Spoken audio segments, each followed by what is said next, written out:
In the winter apartments of a vanished country, the smell of boiled potatoes could tell a whole story. It was faint, almost weightless steam rising from a single dented pot, lingering in rooms where the walls held more silence than sound, and the tables held less food than anyone would admit aloud. A mother would lift the lid not because she expected something more to appear, but because hope had become a gesture, almost a ritual. The children waited, no one asked how much there was, everyone already knew. This is a story about families who learned to turn almost nothing into something that could sustain not just the body, but the idea of survival itself. It is a story from the edges of the system, from the kitchens of the microeconomies that grew quietly beneath the official structure of the Soviet world. Here, value was measured not in rubles, but in favors, in scraps, in recipes whispered across stairwells and courtyard benches. It was survival through ingenuity, memory, and a faith that tomorrow would somehow be managed too. Meals made from almost nothing, but never made without meaning. The cold open begins in one of those kitchens.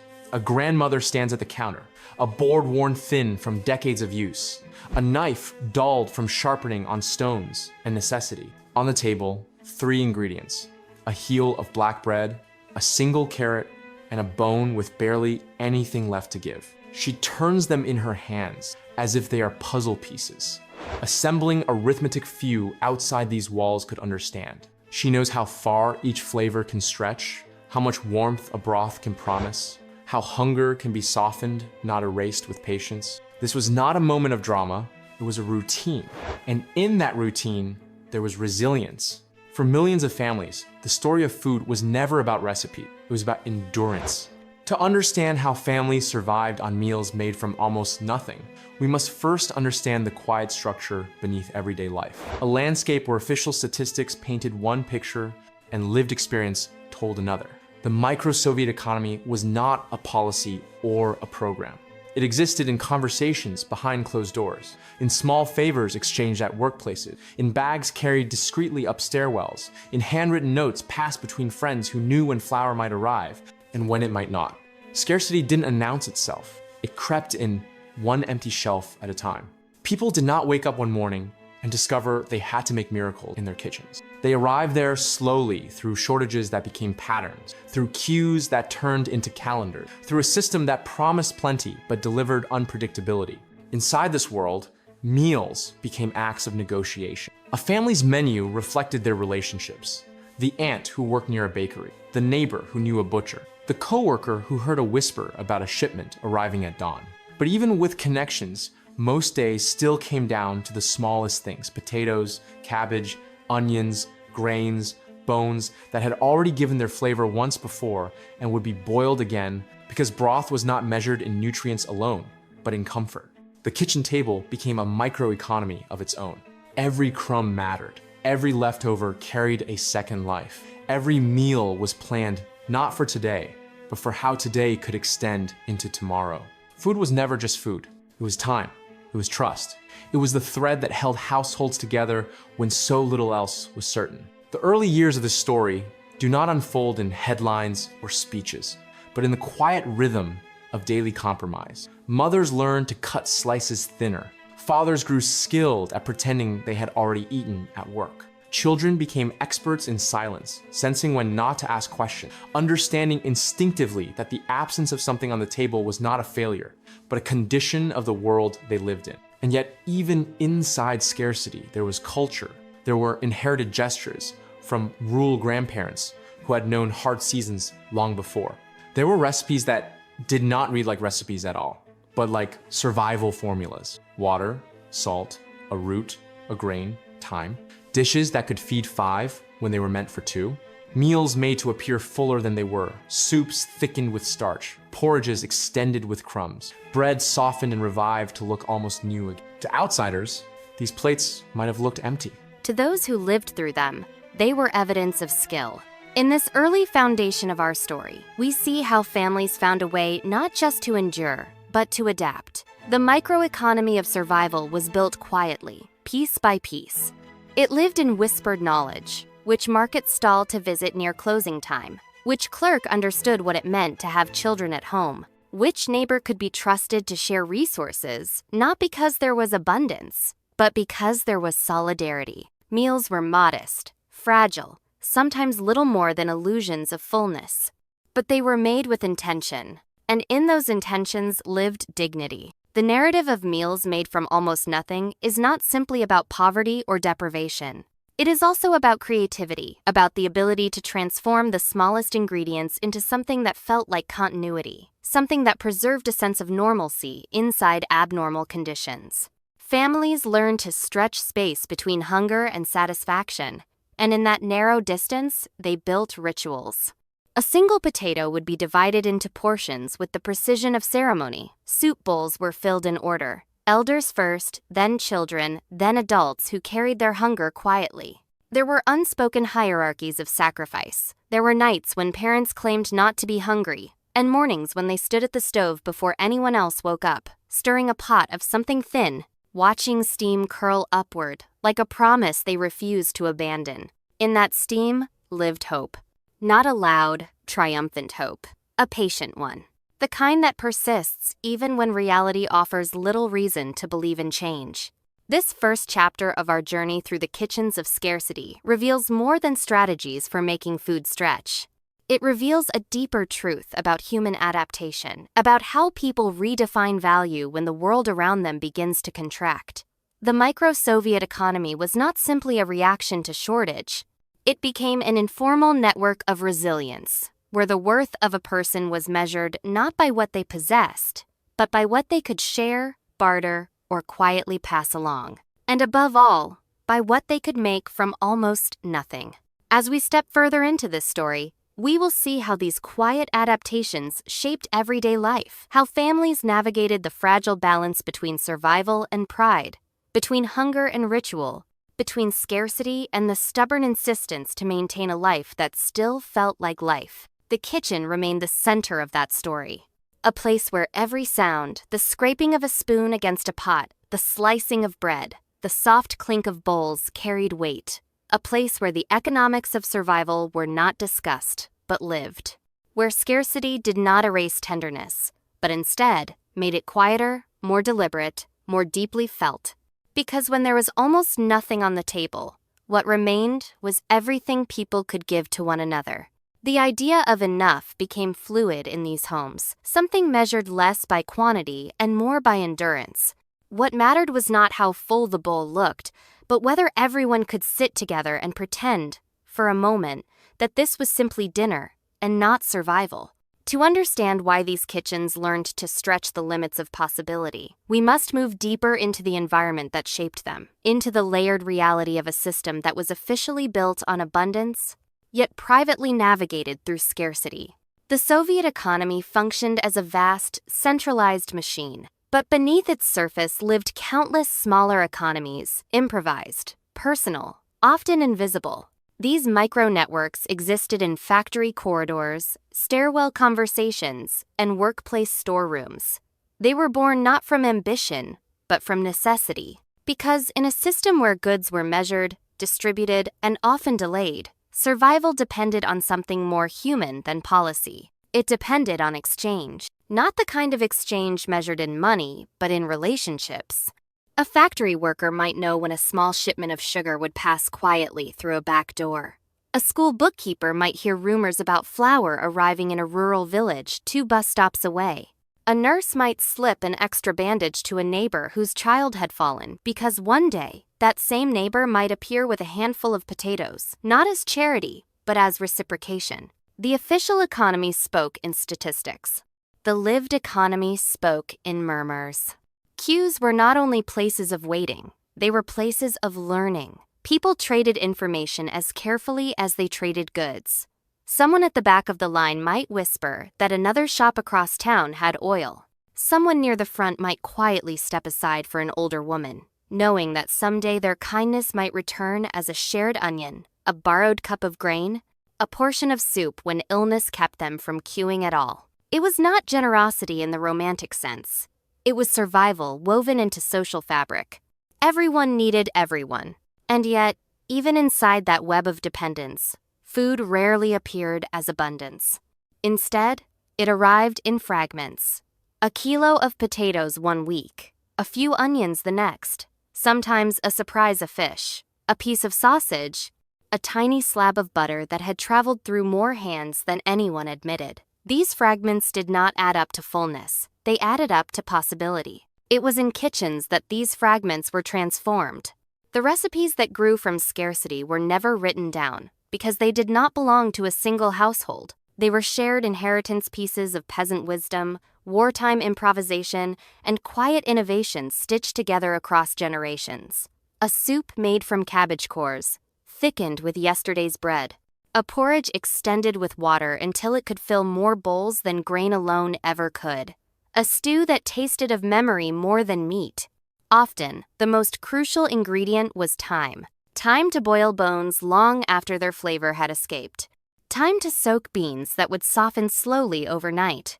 Time to watch water evaporate into something that looked like substance. Patience became a kitchen skill.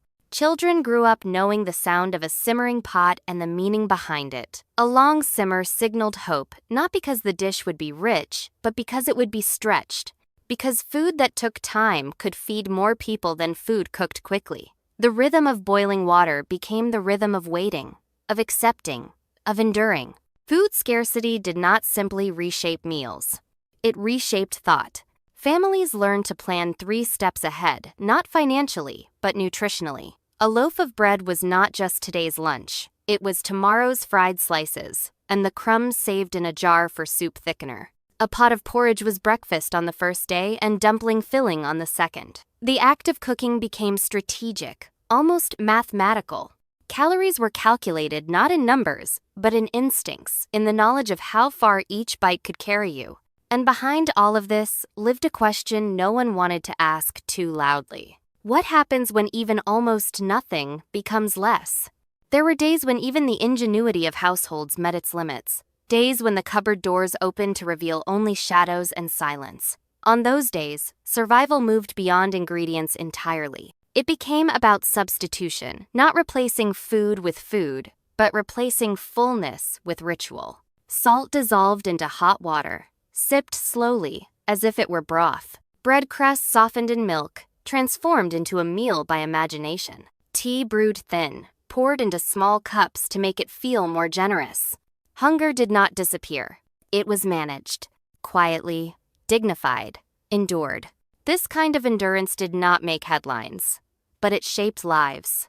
It shaped how parents spoke to their children about gratitude and waste. It shaped how people viewed their neighbors with suspicion at times, but also with profound reliance. It shaped memory itself, so that decades later, many who lived through those kitchens would recall taste not as pleasure, but as effort. And yet, within these efforts, there was also tenderness. Families created small rituals to soften reality. Birthdays might not bring cake, but they brought sweetness in other forms. A rare spoonful of jam, a shared apple sliced thin into careful wedges, a pan-fried pancake made from scraped-together batter and hope. These moments mattered, not because they satisfied hunger, but because they momentarily restored dignity. They reminded people that life was more than scarcity, that they were more than their shortages. The psychology of surviving on almost nothing was layered and complex. There was pride in making food stretch, in refusing to surrender to impossibility. But there was also quiet grief, the grief of parents who could not give their children more, the grief of elderly relatives who remembered times when fields yielded plenty, when meals were loud, when tables held both food and laughter. Inside this tension, families carved out meaning. Meals became not just a method of survival, but a mirror of resilience. When ingredients were scarce, imagination stepped forward. When imagination reached its limit, community filled the space. And when community could not provide, people leaned on memory, on stories of better seasons, on the belief that deprivation was temporary, even when it wasn't. This is where our story begins to deepen, not only in kitchens, but in lives shaped by repetition, sacrifice, and a quiet, relentless creativity. The micro-Soviet economy did not just produce shortages. It produced habits, mindsets, unspoken contracts of mutual endurance. It defined how people approached each day, how they valued food, how they valued one another. And in the simple act of placing a bowl on a table, however modest its contents, families affirmed that even in scarcity, there was still a life to be lived. A life that required patience. A life that required adaptation. A life built, one small meal at a time, from almost nothing. There were moments when scarcity itself became a kind of teacher shaping habits that would linger long after the shortages eased, long after the shelves slowly refilled. But in the years when everything felt uncertain, these habits were not lessons. They were instincts. Families began to map their lives according to food, not just what they had, but when they might have it again. Payday did not simply mean wages. It meant a chance at ingredients. Market days became markers of time. The rhythm of life was set not by clocks or calendars, but by availability. And availability was never guaranteed. This is where the deeper structure of everyday survival reveals itself in the unspoken systems people built to outlast the unpredictability of supply. In the micro-Soviet economy, there were two realities. There was the official reality, where prices were fixed, goods were rationed, and the system promised stability. And there was the lived reality, where shortages created parallel arrangements, personal exchanges, informal trade, and a quiet market that existed in shadows, whispers, and side streets. In this parallel reality, food was not only consumed, it circulated. A grandmother might trade knitted socks for a sack of potatoes. A mechanic might repair a bicycle in exchange for a jar of pickled cabbage. A teacher might tutor a child after school and receive 2 eggs as thanks. These exchanges were rarely spoken of as business. They were framed as favors. Calling them favors allowed dignity to survive where money could not. It made participation in this informal economy feel like mutual assistance rather than desperation. And yet, beneath the politeness, everyone knew what these arrangements meant. They meant survival. Even the smallest ingredient had value inside this network. Potato peels could be fed to a neighbor's pigs, and in return, a family might one day receive a small piece of meat. Cabbage outer leaves, too tough for soup, were dried and saved as animal feed or compost, which would, eventually, bring food back to someone somewhere, in the form of a shared vegetable or a handful of grain. Nothing was wasted because nothing could be wasted. Scarcity made circularity necessary, and kitchens became laboratories of reinvention. A dish might begin as a soup on the first day, transform into a thick stew on the second, and reappear as fried patties on the third breadcrumbs, binding faint traces of flavor into something that, at least in form, resembled a meal. In families across towns and factory settlements, these transformations became routine. Even children understood them, not as magic tricks, but as logic, the logic of survival. There was an expression in many households not spoken aloud, but practiced in silence. If it can be used, it will be used. Bones were boiled, then reboiled, then crushed for the broth of the next day. Bread went stale, then became croutons, then crumbs, then thickener. Leftover tea leaves were brewed twice. Oil was wiped from pans with bread so it would not be lost. The microeconomy extended beyond kitchens, into behavior, into identity. People learned to think small, because small was the unit of endurance. A spoonful mattered. A slice mattered.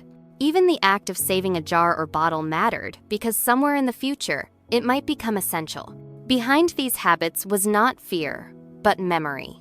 Many adults had grown up listening to stories from parents and grandparents who had survived war, famine, evacuation, and displacement. For them, scarcity was not simply a condition of the present, it existed across generations. Knowledge passed down like inheritance. How to stretch flour, how to substitute ingredients, how to make soup from what was not really soup. Meals made from almost nothing were rooted in this lineage of adaptation. They were shaped by peasant traditions that predated the Soviet system, refined through collectivization, tested in wartime hunger, and preserved through decades when the promise of abundance failed to fully materialize. What emerged was a culture of resourcefulness, one that could appear austere from the outside, but within it contained deep emotional nuance. Because while food shortages shaped the body, they shaped the spirit as well. children learned early that asking for more was not always a possibility. Instead, they learned gratitude for what existed, real or staged. Parents, in turn, carried the quiet weight of shielding them from what didn't.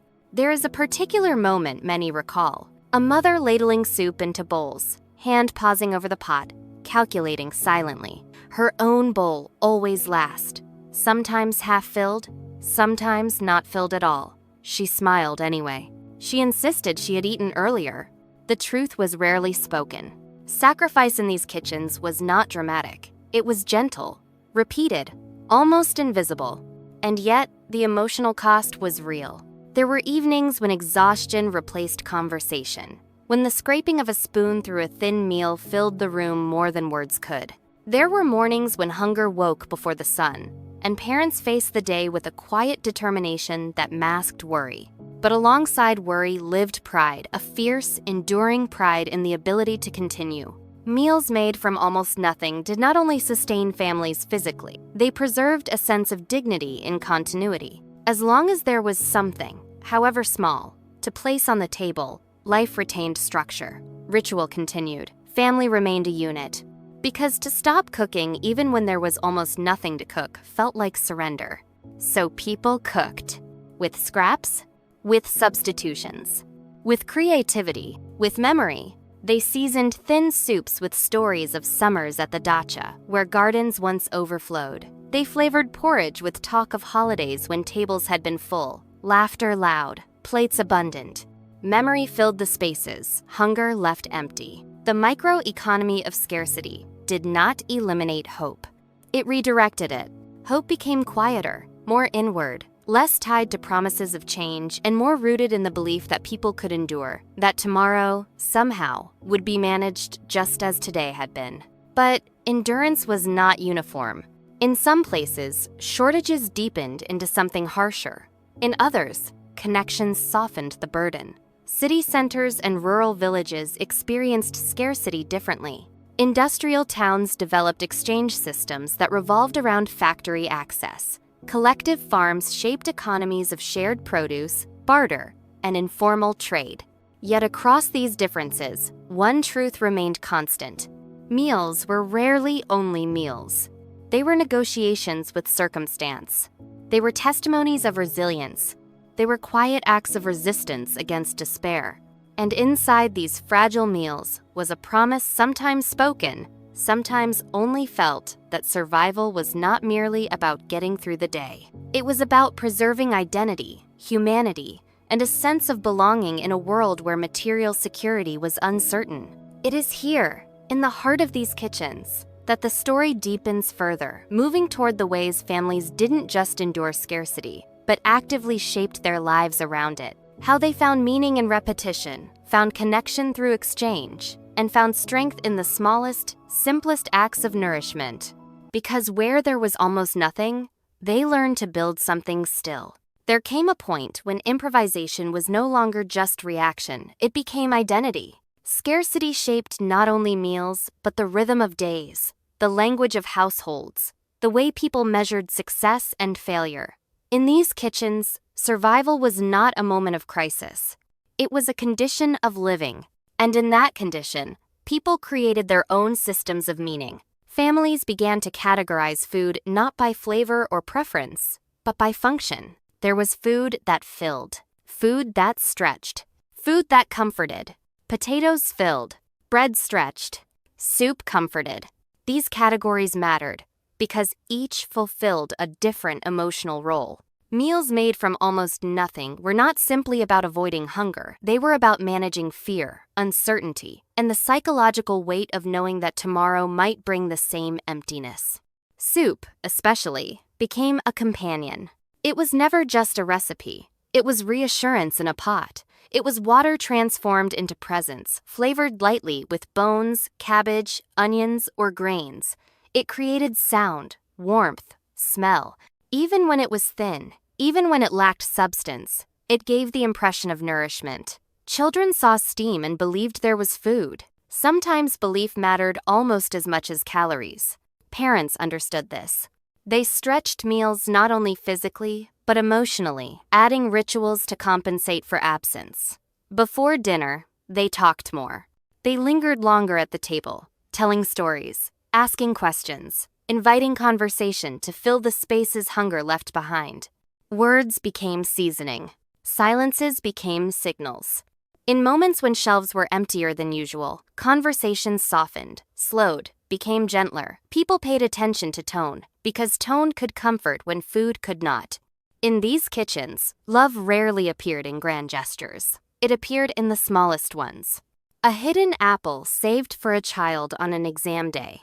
A piece of sugar slipped into a pocket before school. A spoonful of oil reserved in secret for a sick parent. Acts of generosity inside scarcity became profoundly symbolic. They expressed something deeper than kindness. They expressed commitment. They said, "We have little, but what we have, we share." And this sharing extended beyond family. Across stairwells and courtyards, bonds formed that could not have existed in abundance.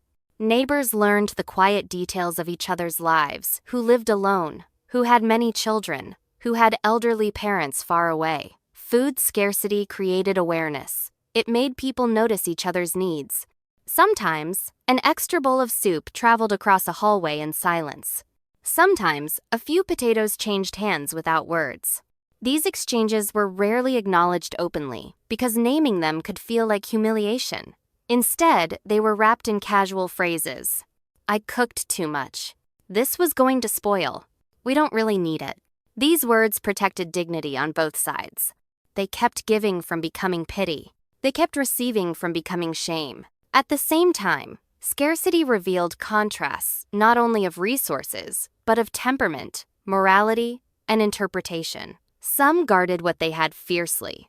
Others shared even when they could not afford to.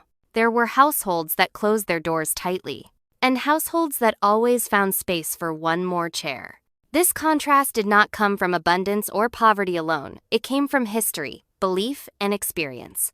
For some, survival meant preservation. For others, it meant solidarity. In this fragile balance, every decision carried weight. To divide bread equally or give more to children. To save food for tomorrow or use it today. To accept help or refuse it out of pride. These were not abstract questions. They lived in kitchens. They unfolded at tables. They shaped the emotional fabric of families.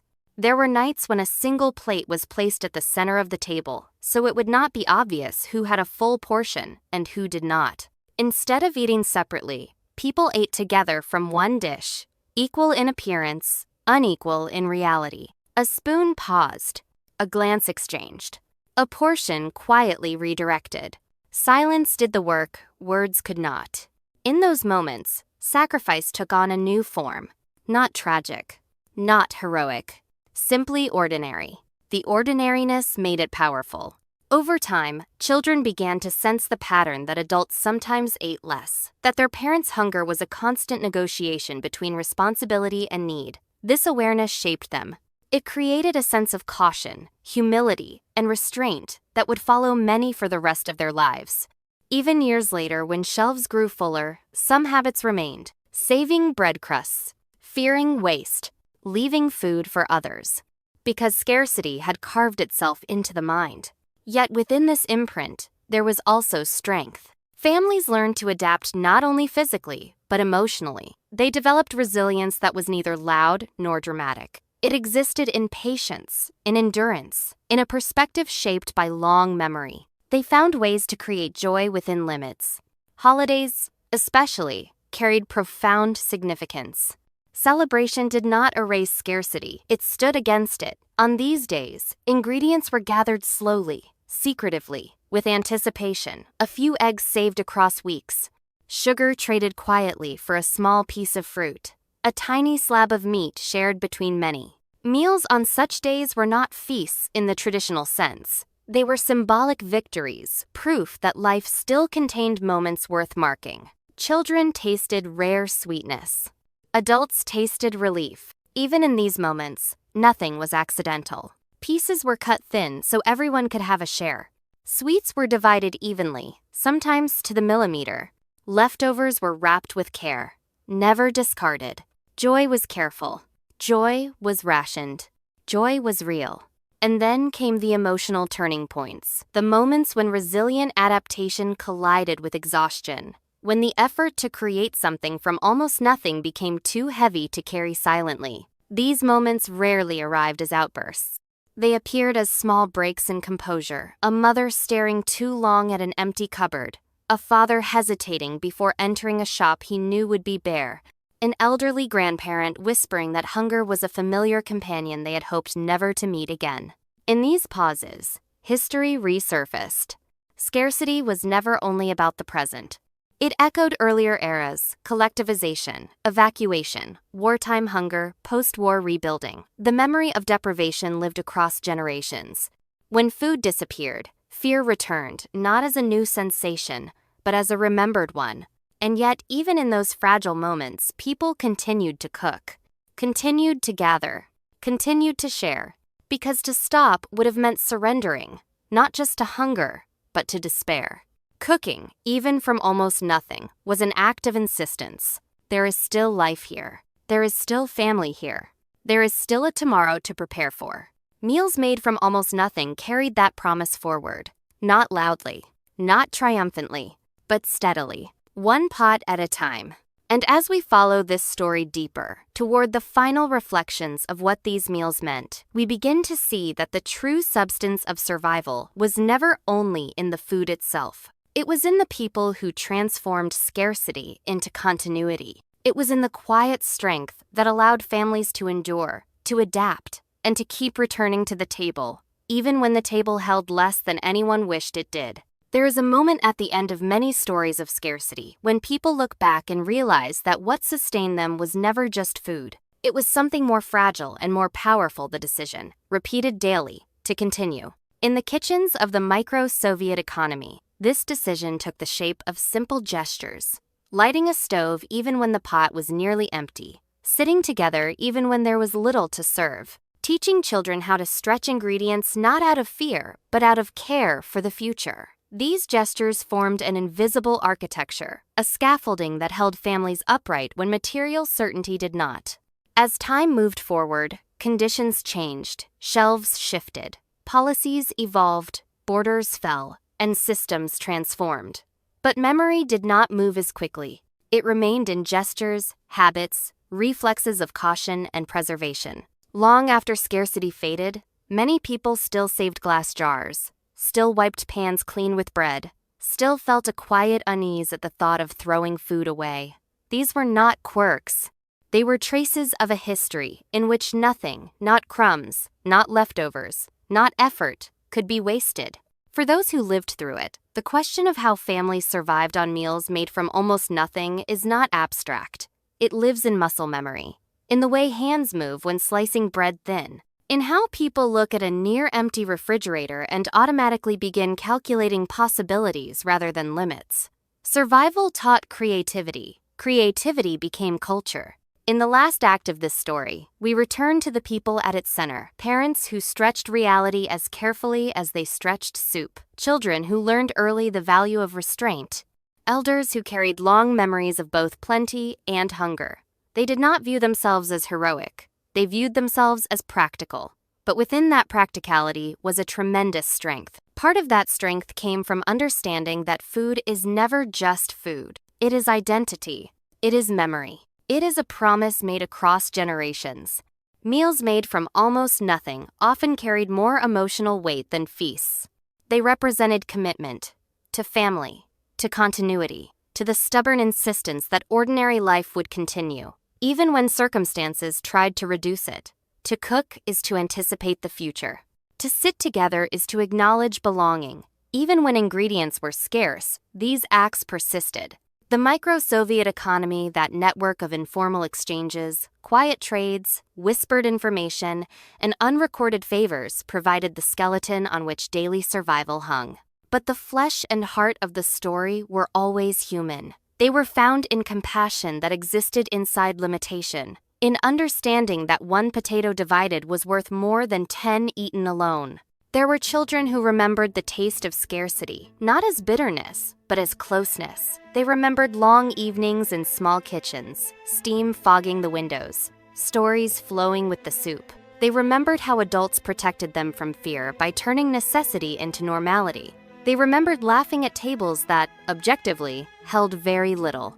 This is perhaps the most striking truth. Scarcity did not extinguish life, it condensed it. It forced families inward, closer, more aware of one another's moods and needs. It created languages of glances and gestures, economies of care that ran parallel to the economics of goods. A mother could look at a pot and know, instantly, how to make it stretch. A child could look at a parent and know when not to ask for seconds. That mutual understanding was heavy, yes, but it was also deeply connective. And then there were the moments of quiet abundance, not of food, but of relief. A lucky cue, a relative arriving from the countryside with eggs, a neighbor returning from a trip with citrus wrapped in paper. These things became events. They were marveled at, treasured, stretched over days, turned into lessons of joy. The extraordinary sweetness of an orange shared 6 ways says more about a society than any economic statistic ever could. As systems change and decades pass, it becomes easy to forget the intimate realities beneath historical narratives. Charts of production and distribution, political speeches, economic diagnoses, none of them capture the sound of a spoon scraping the bottom of a pot. None capture the quiet courage of someone who smiles while giving away the last piece of bread. None show the calculations made silently over a stove at dusk, while the rest of the household waits. Documentary memory exists to restore these human details. It reminds us that survival is not a single dramatic act, but a long series of small choices carried out with patience. It reminds us that the grand machinery of history is built of households, of kettles and bowls, and habits passed from hand to hand. It reminds us that even in restrictive systems, people build their own internal economies of trust, of exchange, of care. In the end, the story of meals made from almost nothing is not about deprivation alone. It is about transformation. It is about the alchemy by which water and a bone become soup, and soup becomes reassurance, and reassurance becomes the strength to face another day. It is also about the promise, the quiet, enduring promise families made to one another, that they would keep going, that the table, whatever it held, would remain a place of gathering, that the act of cooking would continue, because continuity itself is nourishment. Today, as new uncertainties appear in new forms, this history offers perspective. It asks a simple but profound question. What do we truly need in order to live not just materially, but humanly? The people in this story answered not with philosophy, but with practice. They showed that resilience is built from cooperation, from making do, from refusing to abandon one another when resources shrink. They showed that scarcity does not automatically create selfishness. It can also deepen solidarity. And they showed that even under pressure, dignity can be preserved through the smallest rituals. A pot of tea, a shared crust of bread, a meal that exists because someone chose to make it exist. As this narrative closes, we return once more to the kitchen we began with: the worn table, the simmering pot, the grandmother turning 3 ingredients into supper. Around her gather children who will remember the smell of boiled potatoes not just as hunger, but as care. They will remember that even when there was almost nothing, there was always someone who tried. That effort is the true center of the story. Systems rise and fall. Economies expand and collapse. Policies change. But the human instinct to feed one another, to sit together in the presence of warmth, to stretch what is scarce so that no one is left entirely outside the circle, persists. And so, the narrative leaves us with this final thought. In the microeconomies built quietly beneath great historical structures, families discovered a form of wealth that cannot be measured in currency or calories. It is the wealth of endurance, of shared hardship, of collective memory. It is the understanding that survival is not only about what is on the plate, but about who is at the table. Meals made from almost nothing did more than keep people alive. They preserved connection. They preserved identity. They preserved the promise of tomorrow. And in that promise, fragile, ordinary, repeated daily, entire generations found the strength to continue.